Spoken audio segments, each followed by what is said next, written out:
বাংলাদেশ ক্রিকেটে আসছে বড় পরিবর্তন। ওয়ানডে দলের অধিনায়কত্ব থেকে মেহেদী হাসান মিরাজকে ছড়িয়ে দেওয়ার সিদ্ধান্ত নিয়েছে বাংলাদেশ ক্রিকেট বোর্ড, এমনটাই জানিয়েছে বোর্ডের একাধিক সূত্র। ইংরেজি দৈনিক ডেইলি স্টারের প্রতিবেদনে বলা হয়েছে, নতুন ওয়ানডে অধিনায়ক হওয়ার দৌড়ে সবচেয়ে বেশি এগিয়ে আছেন বর্তমান টি-20 অধিনায়ক লিটন কুমার দাস। শুধু তাই নয়, সাদা বলে 2 সংস্করণ ওয়ানডে ও টি-20তে সহ অধিনায়ক করা হতে পারে তাওহিদ হৃদয়কে। আর টেস্ট দলের নেতৃত্বে বহাল থাকছেন নাজমুল হোসেন শান্ত।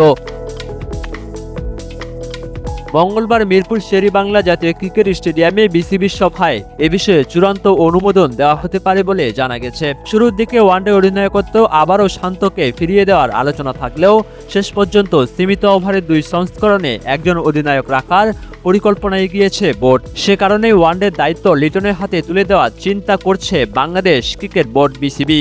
অন্যদিকে ভবিষ্যতের অধিনায়ক হিসেবে দেখা হচ্ছে তাওহিদ হৃদয়কে। অস্ট্রেলিয়া বিপক্ষে টি-20 সিরিজ এবং জিম্বাবুয়ে সফরে তার নেতৃত্বে বাংলাদেশের পারফরমেন্স বোর্ডকে আশাবাদী করেছে। 2025 সালে জুনে নাজমুল হোসেন শান্তর জায়গায় ওয়ানডে দলের অধিনায়ক হন মেহেদী হাসান মিরাজ। পরে তার নেতৃত্বের মেয়াদ 2027 বিশ্বকাপ পর্যন্ত বাড়ানো হলেও বিদেশের মাটিতে প্রত্যাশিত সাফল্য পায়নি বাংলাদেশ। তার নেতৃত্বে 13টি ওয়ানডেতে জয় এসেছে মাত্র 2টি ম্যাচে।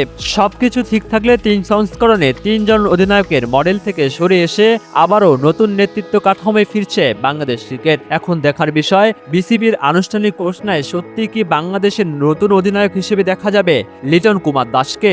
উত্তর পেতে আরও অপেক্ষা করতে হবে বিসিবির আনুষ্ঠানিক ঘোষণার জন্য। মাহমুদ বিন মারুফ, স্পোর্টস ডেস্ক, ডেইলি সকালবেলা।